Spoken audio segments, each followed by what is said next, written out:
You know that situation when you step out of it, that person you get rid of, the job that you leave, and suddenly the weight of the world is off your shoulders and you think, thank God, I feel like myself again? You feel like yourself again because of what you've lost, because something that didn't belong there is gone. That's what this energy is like, and that's what this video is about.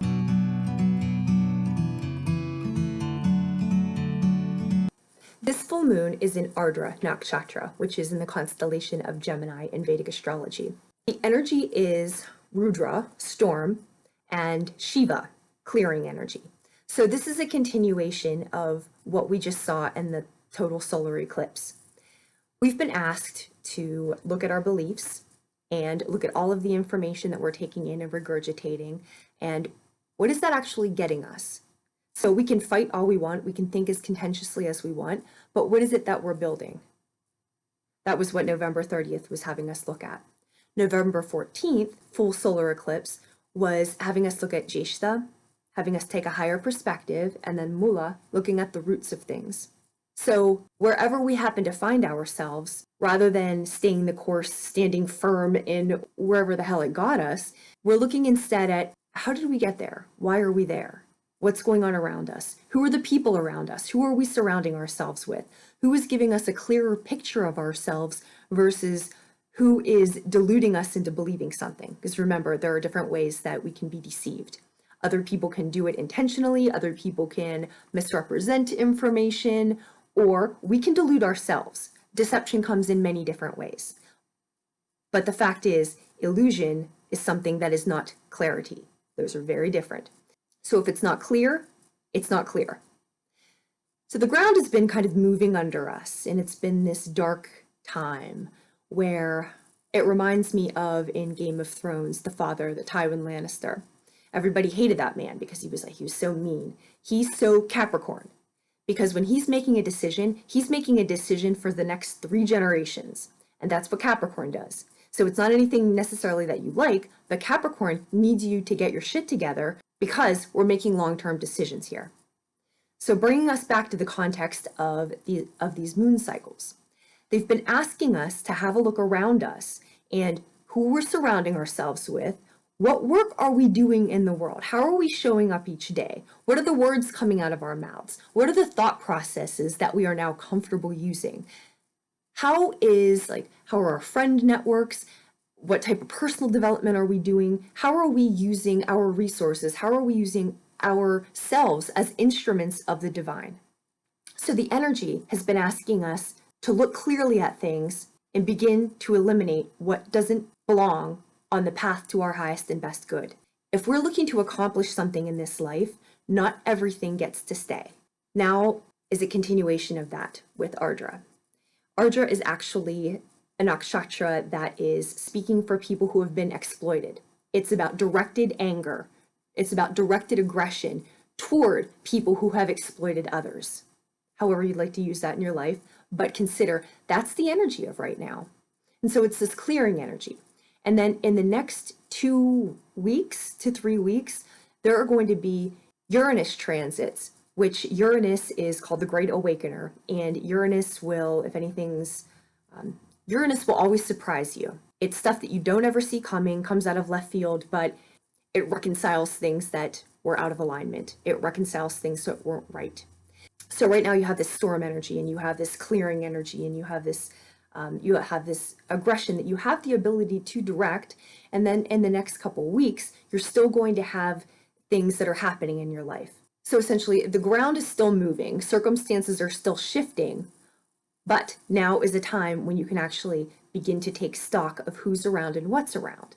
One of the very prominent themes about what's been around is South Node, so things that have happened before, and Chiron, the wounded healer. These have to do a lot with our family, with our ancestry, with our roots, where we've come from, what we've learned.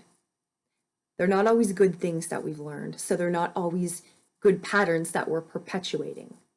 If this Christmas didn't feel amazing, that's because it was energetically, it was not necessarily a celebratory time. It was more a time when we're calmly assessing. So why does it matter what kind of person we are?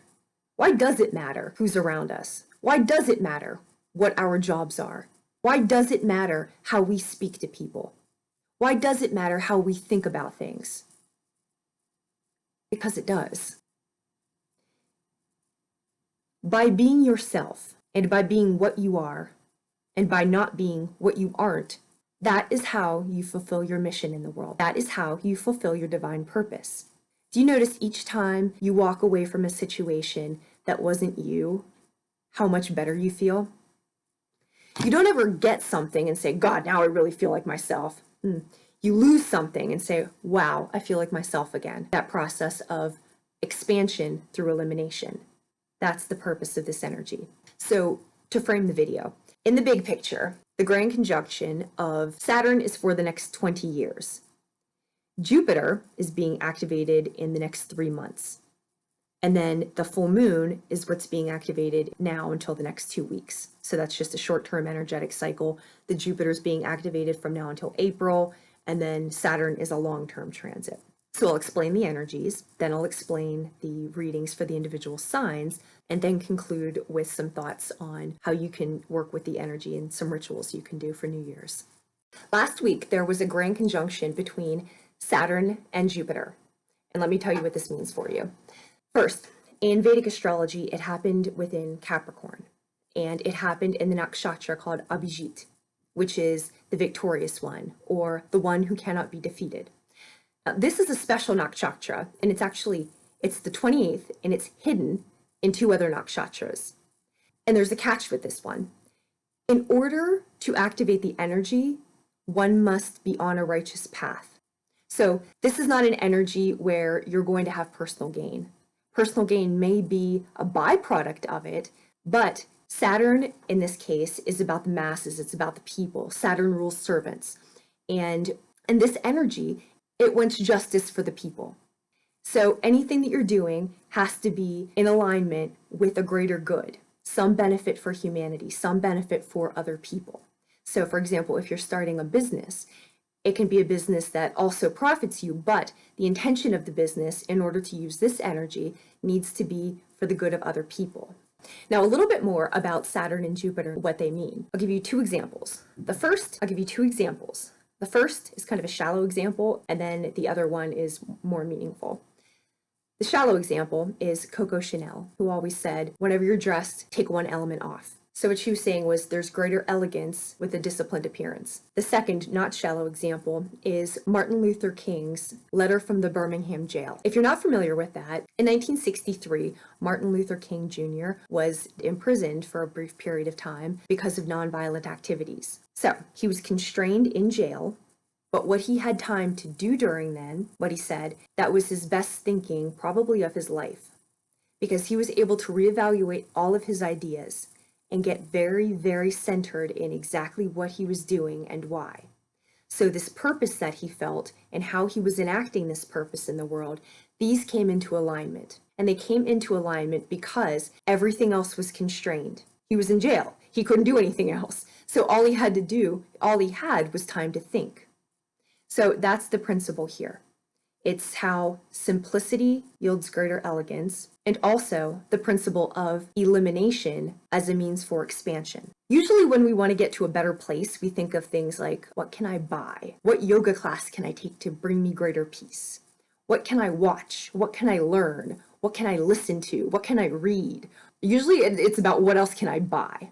This principle is saying something very different. You don't need more, you need less. You need less consumption through your ears so that your mind is clear, so that you actually have time to think. You need less consumption through your eyes, through your senses, because they all cloud you, because they all take up your energetic room, and they all divert your attention. When you are constrained, and many of us have been for a long period of time, when you are constrained, you are focused on what you're doing. Saturn is thought of in a bad way. And the thing with it, every energy is neutral. No energy is inherently, there are malefic energies and benefic energies, good and bad-ish, but essentially energy is neutral. It's just what you do with it. So for example, Saturn comes from Kronos, and Kronos came from an oppressed place, thus Kronos becomes an oppressor. There's the Greek story of Uranus, which was the sky and which was oppressing him, and how he overtook his father and then came to power and remained in power by eating his own children. That's where that saying comes from, about eating your young. Anything to keep in power. So on the one hand, you can become a slave to your schedule. Saturn rules time, its restrictions, its limitations, its parameters. And we think about that in a limiting way. It says it rules limitations. But think about this, boundaries. Which of your relationships do really well that have poor boundaries? None of them. If your nutrition had no boundaries, what would your physical body look like? Probably not great. If your day had no boundaries, your life would have no rhythm. So on one hand, we think about boundaries, we think about parameters, we think about limits in a punishing way, but actually what they do is provide us structure, right? So that's on the one hand. Now Jupiter, we think about Jupiter. Oh, it's expansion, it's exciting, it's as if that's a good thing. Zeus is Jupiter. In the Greek mythology, Zeus was known for, they would say a lot of affairs, but he had a lot of sex, and he had a lot of sex with a lot of different women. And he had sex with women even though their husbands would be upset, even though it would hurt their relationships, even though they would be punished or killed. We say seduced, but really he coerced them. He would trick them. He would rape them sometimes. So it's like the sex, while it seems like a good thing, and it seems like, oh, you can have everything you want, then what kind of person are you right now? So it's the same thing, right? So you can like have sex, you can have food, even if you think about it, like if you have education or if you have religion, what happens? It's not tied to any kind of grounded parameters, so all of a sudden you become a zealot, you become self-righteous, you become somebody who is not bounded by anything, which it's nice for your imagination, but if you need to live in the real world, you need parameters. You need boundaries. So the low expression of Jupiter, again, is a zealot and is gluttonous. And then the high expression of Jupiter is guru. It's a knowledgeable self. And it's also one of self-purification. So this is what the energy is asking you to do right now. Set yourself parameters for discipline and focus. Parameters, because they prohibit some things, lend themselves to purification, because you're only focused on a few things, but you're only focused on a few things that matter. So in this way, you'll be able to advance and you'll be able to see progress through the elimination of some things. Libra, sun, moon, and rising. This full moon is occurring in your 9th house. 9th house is your higher ideals, higher education, your religion, your philosophical practices, the way that you think about things in a more expansive way. So it's not just a little communication, it's the larger systemic, larger worldview, larger religious standpoint that you have. Lucky you get conflict in this area. So your religious ideals are perhaps going to be shaken. Things that you've worked hard to achieve in terms of, people don't think about higher education and achievement in a way like you worked for something, but you did work for something. Anytime you come to a higher thought form, that's not easy to do. That's very difficult to do. And people who don't do that don't understand how difficult it is to come to something. If you've come to a high place in your faith, it's because you have tested your faith. That's not for the faint of heart. That's very difficult to do. If you've come to, for example, a higher degree, it requires a higher level of critical thinking. Very difficult to do. Very difficult to do. We're in this age now of everybody gets a trophy intellectualism, but that is not what true higher learning is about. It's about disciplined critical thinking. It's very much the Saturn Jupiter. You're very disciplined in your thinking so that you can expand in a way that's useful. So this is where you are experiencing conflict right now. Jupiter's trying to expand you in your 4th house. 4th house literally has to do with home, but in a different way, it has to do with where you feel at home. So in a spiritual sense and in a spiritual path, it's looking at where do you feel at home? With whom do you feel at home? With what ideas do you feel at home? Where do you feel comfortable now? What does feel like home to you? And it might be that who's around you right now isn't like that. And conflict brings things to light which wouldn't otherwise be brought to light. Full moons bring things to light, shines the light right on it.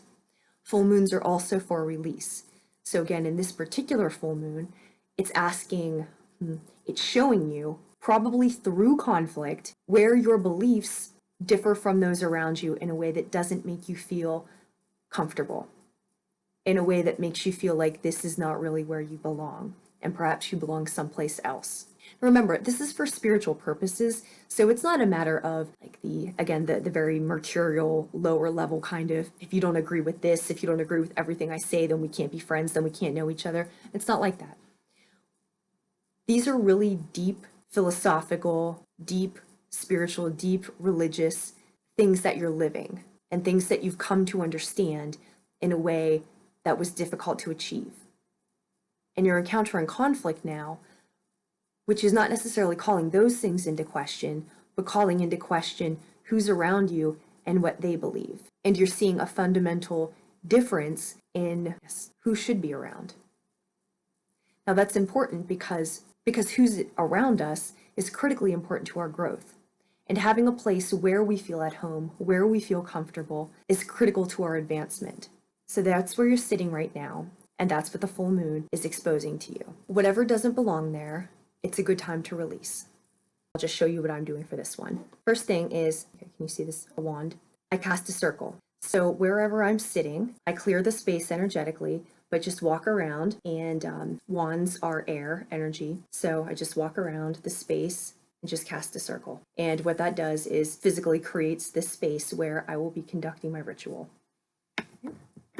Light a candle, of course.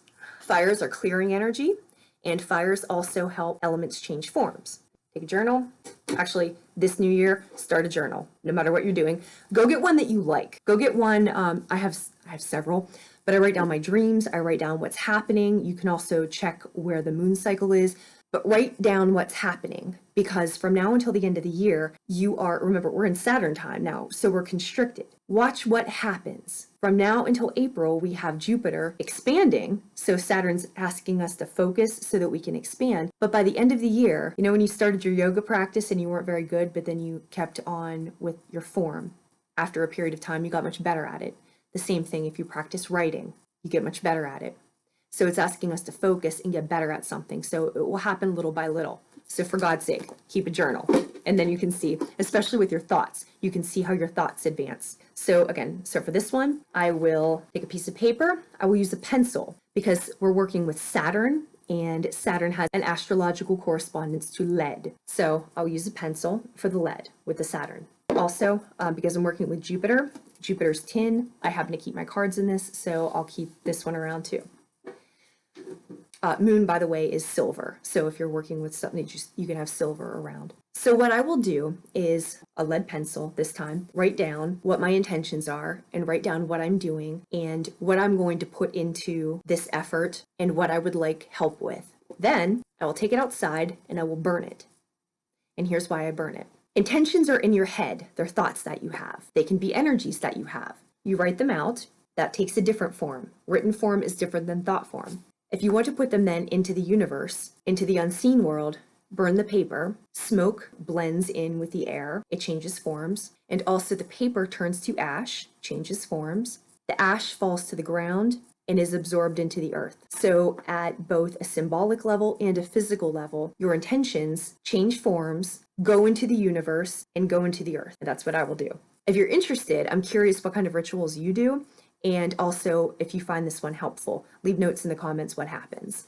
The next 2 weeks is also bringing up this idea of home and what feels like home, where we feel comfortable. Now that can be physically where we feel comfortable, our physical surroundings. It can be emotionally, intellectually, energetically, where we feel comfortable. What thoughts are we comfortable being around versus what thoughts are we not comfortable being around? That has to do with the type of thinking and the type of energy that's being put out. And with that, what kind of people, who are we comfortable around? One of the major points of the South Node is past life, karma, things that you're coming into realization about now, abilities that you're coming into realization about, you being able to activate your personal power, and also patterns from the past, patterns that repeat themselves and impede on your personal power and impede on your ability to achieve your very best and do what you're trying to do in this world spiritually. If you are a person who is constantly looking to advance, what doesn't occur to you is that not everybody else is looking to advance. You imagine everybody to be as, spiritually ambitious, that's not the right word, but You imagine everybody to be as motivated as you are just because you are, and that's how you think. And that's one of the very difficult lessons of right now, is that not everybody is looking to achieve what you're looking to achieve. Not everybody is on the path that you are on. And while that's okay, because everybody's allowed to have their own path, what it does mean is that when you get to certain places, energetically, you are no longer a match for people who are not in those places, to the point where it becomes physically uncomfortable being around them. Now, from a 3D perspective, like from a conflict perspective, somebody would be observing and say, oh, there's nothing going wrong there. Nobody said anything. There's no overt hostility. Everything seems to be okay, as if you were just looking at it, observing it. However, if you're a person who is highly sensitive to energy, if you've been working on yourself and you've been clearing out what blocks aren't there, your bad patterning, the behaviors that stand in your way, if you're a person who's been doing your inner work, the people who haven't been doing their inner work, it comes to a point where you no longer fit in the room with their energy. You've heard the saying, love and fear, two different energies, cannot exist in the same space. It becomes like that with people. So if you find yourself in these coming weeks, and if it happened to be like that over the holiday season, where it was just really awkward being in the room with people, it can go anywhere from a little bit awkward to grossly uncomfortable, to where you're actually physically sick. Maybe you're having nightmares before you go. Maybe you're having bad dreams. Maybe you're shaking. People have very adverse physical reactions to this, and it's because the energetics are so mismatched. There's no way to reconcile it, but it's a tricky thing to say without it sounding like there's ego attached to it. It's just really uncomfortable, really uncomfortable. And so that could be something that you've been facing in these past couple weeks, and it's probably not going away. But what this full moon is going to be doing is illuminating those areas even more. The things which are no longer energetic matches for you. So the things that no longer belong in your life. And it's not a hard thing to let them go, because they're just so uncomfortable to be there anymore that they'll just go. But the full moon will illuminate them for you.